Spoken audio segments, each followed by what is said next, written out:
guys, this is Brittany Jackson with Her Next Level Life, and I'm so excited again today because I have my wonderful husband here with me, the creator of Next Level Life, and we actually have the opportunity of being able to sit down and ask some questions of each other about this topic of masculinity and femininity that we keep hearing so much about online, and give our take on it and what's working for us in our relationship and in our marriage.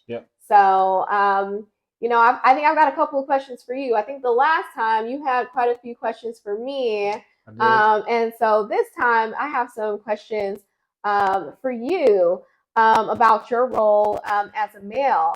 I think one of the questions that I want to ask you is, do you feel like men have to be marriage minded before they actually start seeking a partner and actually finding a partner? No, that's a good question. I think before men are married, they are, in my experience, I should say, they are very much marriage minded. There's nobody that goes from not thinking about marriage at all to all of a sudden becoming married. This is something that is, in most cases, a pretty significant deal, right? It's a covenant before God and before man. So absolutely, yes, a man typically is in the mindset of being married long before that actually comes along.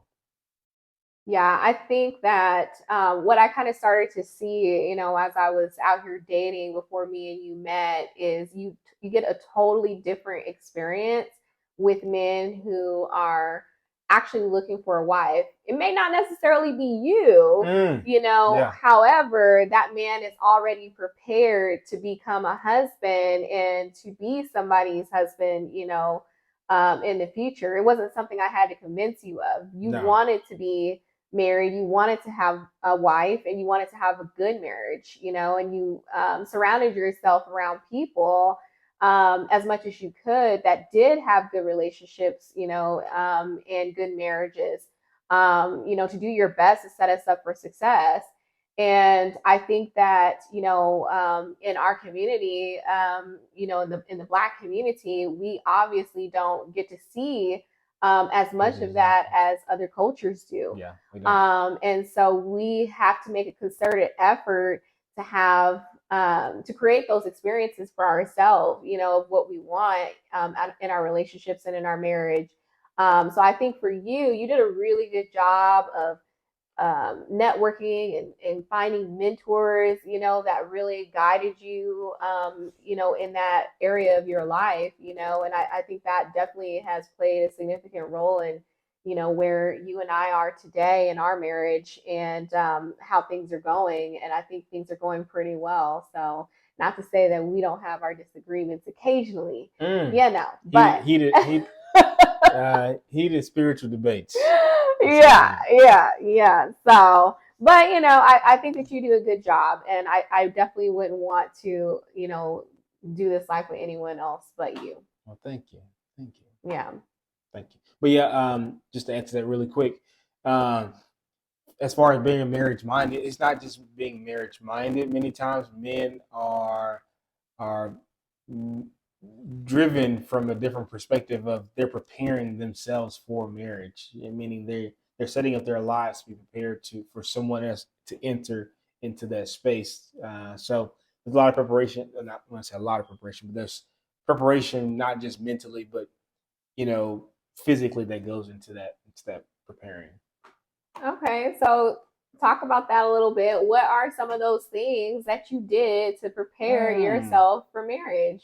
I think for me, coming from the previous relationship that I was in for so long, I just had to give myself some time. Number one, I wasn't just ready to jump back out there immediately to start dating. I thought that's maybe what I wanted or needed, but that's definitely not what I needed or wanted. I did know that even after that relationship had ended, that I wanted to be married, and that I knew when I found the right person that it would be evident, and it was very clear to me as to which direction we were going. So, but from a preparation standpoint, I think one, giving yourself time from relationship to the next relationship, making sure that you're mentally, physically, as much financially prepared as possible, because that's a big one. I wouldn't say that I was as financially prepared as I would like to have been. If you're giving me the choice to say, okay, would you rather have had six figures in the bank or not? Obviously, everybody's going to take having the money in the bank prior to getting married, but just making sure that you are preparing yourself as much as you can financially. That's going to help a lot for men transitioning into good, successful, healthy marriages. I think that'll help. I don't think it necessarily hurts. I'm not saying that it can't work if you don't do that, but it definitely can help set you up and be prepared for that next step of getting married. I think the other big one is your faith, like starting to dig deep, emotionally, spiritually.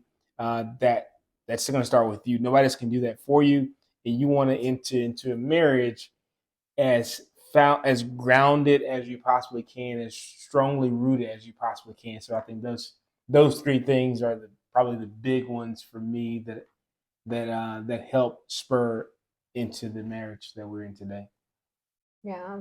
Do you feel like, I mean, I have an answer on this, Mm. but do you feel like you were more connected to your faith before we got married,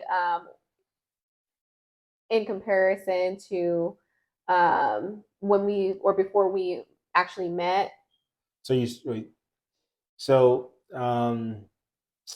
I think after we met, I became more involved in a particular local church. Shout out North Rock.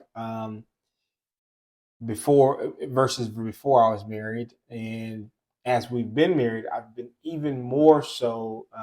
My faith has grown even more now that we are married. Did I answer that right for you?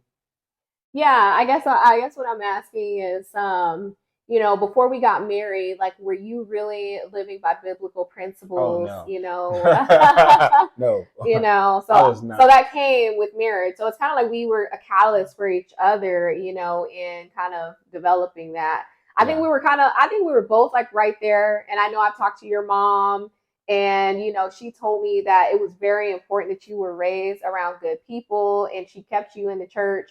And I think that that really made a difference, because a lot of those connections that you have from that church that your mom took you to are still a big influence in your life now. And I think that those people who had good, healthy lives, marriages, yeah, finances, are people that you took advice from and you said, hey, I want to implement this in my life. And I think that that was so important. And for other people that may be listening that are already pretty strong in their faith, and maybe see some of these things that are going on out here in the dating world, I think that it's really important for them to continue to be good examples, yeah, for other people. And, because it lets them know that, hey, this person has joy, this person has, all of those qualities, that I want to have in my life, and they normally will want to know how you got those qualities, yeah. so then they'll, end up seeing Christ through you and what you're doing. So I think that that's important as well. Yeah, and I think just to add to that, you got to become who you want, right? I know I hear on podcasts many times today. I hear these people giving the descriptions of what they want out of the other person, whether it be man or woman, and they're giving these lavish examples of what they want, which is great. We want to have standards, right, for ourselves, Right. but you have to first become that person that you are desiring, because we're going to attract who we are, not what we want. And if we're living by that, then we have to become one, marriage minded. We have to become marriage focused. We have to be intentional about relationships. We have to become all those things that we're projecting that we want others to have, because you can't be the complete opposite of that person and attract that person at the same time. They say Yeah. opposites attract, but to be fair, that's not 100% true. You have to Mhm. work on becoming. If you're looking to be married, you have to work on behaving like a married person would, and Right. you Right. will, attract that. So I think we have sometimes warped expectations as when it relates to marriage and wanting the right partner. Yeah, I definitely agree with that. Um, I guess I also feel like too, I don't think I was the person that ultimately I wanted to be. I think that you Sure. were an important part of that, That's good. in kind of getting me to this point. I knew that I wanted to be married and I wanted to be in a healthy relationship. I don't feel like I had too many examples of that, and I didn't really understand the importance of mentor type relationships, Yeah. at the Yeah. time. I mean, I kind of knew a little bit about mentors and what they were, Yeah. but I really didn't quite like understand the concept of, basically taking the things that are good about people and, highlighting that and saying, okay, well, how did they get that, and let me implement the things that got them to this, but Yeah. also realizing that people are people and in their humanity, they're going to make mistakes. Sure. And so you may not be able to take, everything that you might see out of an individual and say, oh, I want to be exactly like them. I think that would be the wrong way to approach it. Yeah. But I do think that you can take bits and pieces and say, okay, what got them, this in their life, and marriage was a big one for me. But to make a longer story short, I just feel like I think it's really important, for people to be able to see that, in those couples that are really successful in their marriages, and to be able to pull that, aspect out of them, and also realizing that they are human. Their marriage, no matter who you're looking at, their marriage is not going to be perfect. Yeah. I think that would be a huge disservice Yeah. for anybody to ever think that anybody's marriage is perfect. But can you take aspects? Absolutely. You can take aspects of different relationships and say, hey, I really like the way they communicate, or I like how he does this for her or she does this for him. I think that you can do that. Yeah. Mm-hmm. Yeah. Yeah. What about like, I was just having this thought, like, what about handling the societal pressures to confront, to, to conform, I should say, to certain types of femininity or masculinity Mm-hmm. stereotypes, because everybody has this idea of what they Mm-hmm. believe, what men should Mm-hmm. do, what women should do.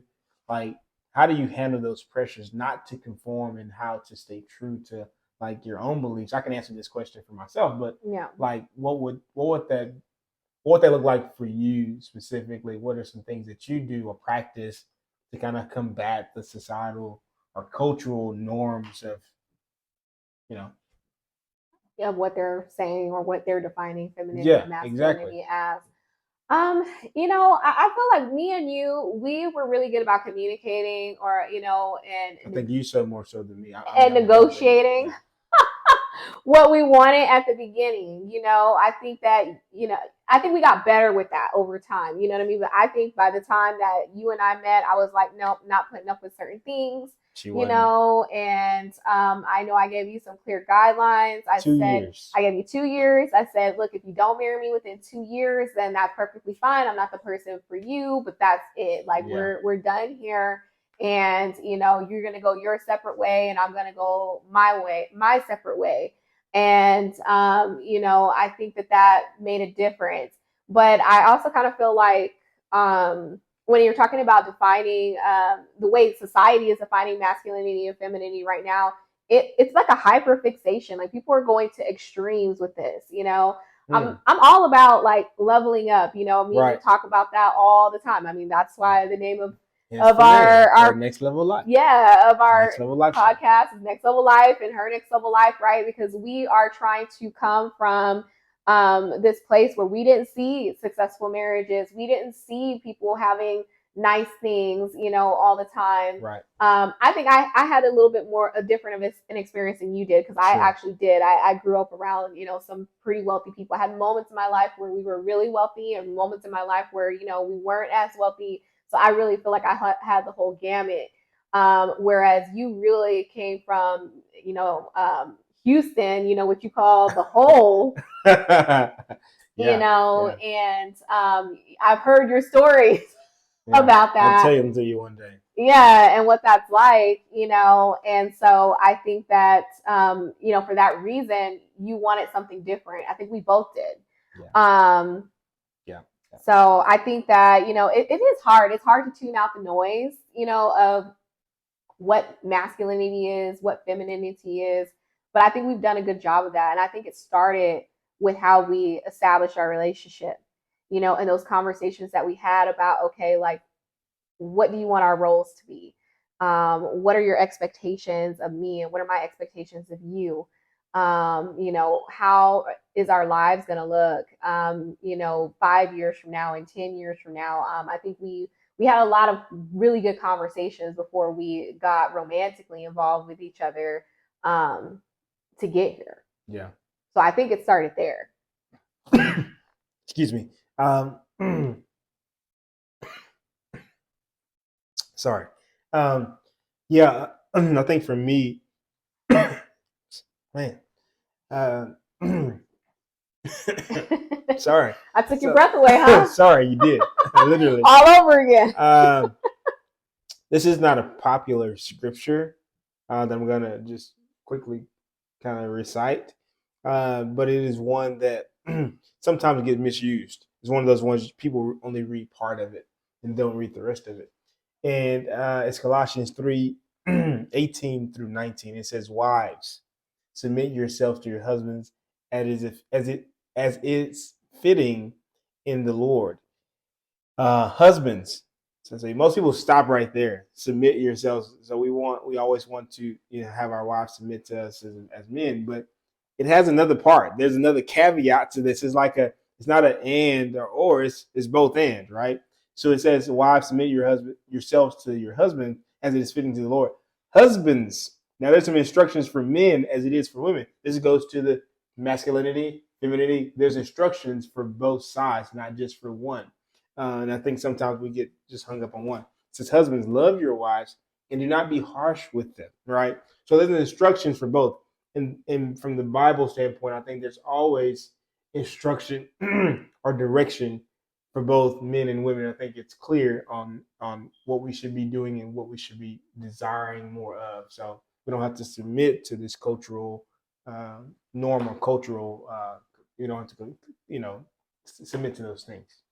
Yeah, and I remember, on our wedding day when I read my vows to you, and I put that something to the effect of me being willing to submit to you, and everybody kind of going like, "Girl, I cannot believe you said that. What is wrong with you? You don't ever say that to a man, And I just knew what kind of marriage it was I wanted to have, and I did not want to be married to a man that I could not submit to. See? So yes, I said that, but you had given me every reason to believe, that you were the man that I thought you were, and that you were going to step up for us, and that you were going to do your best, to take our marriage seriously and to do what needed to be done. And so I felt very comfortable, on my wedding day, to say that. Now, that's not to say that there were not some moments that I was like, "Oh my gosh, I could not believe that I just said." Really?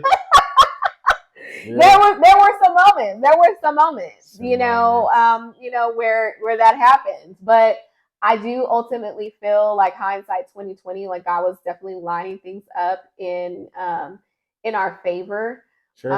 You came in like right around the time that my grandparents, they were very sick, and my grandma always raised me not to be shacking up.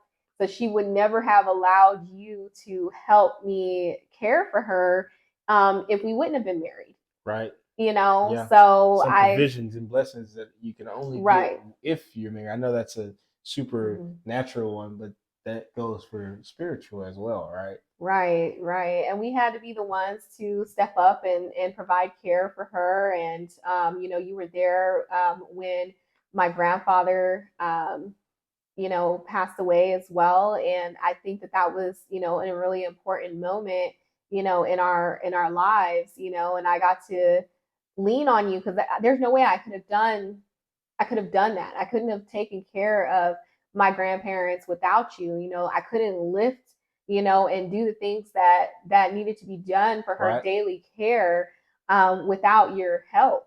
So I think that was, God lining things up like, "Hey, I've got this person for you.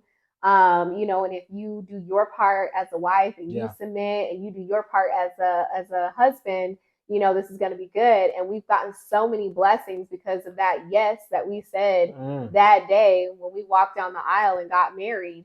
You know, and I mean, so many blessings. I mean, people don't even know the half of it. Right. No, don't. I mean, hopefully this platform will give us the place and the space to share with others, you know, some parts of those things, and maybe you will be blessed as I know we've been blessed from some of those. So. Yeah. Well, I think that we've covered quite a few topics today. Yes. You know, I think that it was definitely fun being able to do something with you, you know, outside of the other businesses and work engagements that we have, you know, and just sit down and have a conversation, you know, because it's like we're living it, you know. So yes, real time. So I mean, we talk about certain things, but you know, I guess we don't talk about it in this way. And so, like, you know, to share it with and get to sharing it with other people. And so this is kind of nice to be able to do that. So, you know, we want to thank you guys for, you know, spending some time with us, you know, and, you know, we're going to go ahead and we're going to end it right there. And, you know, we'll have some more content for you guys soon, and make sure that you don't forget to like, share, and subscribe. And also check out my husband's channel, his podcast, which is Next Level Life. We'll have the description for you down at the bottom if you guys want to take an opportunity to check that out as well. Sure. Thank you, guys. God bless.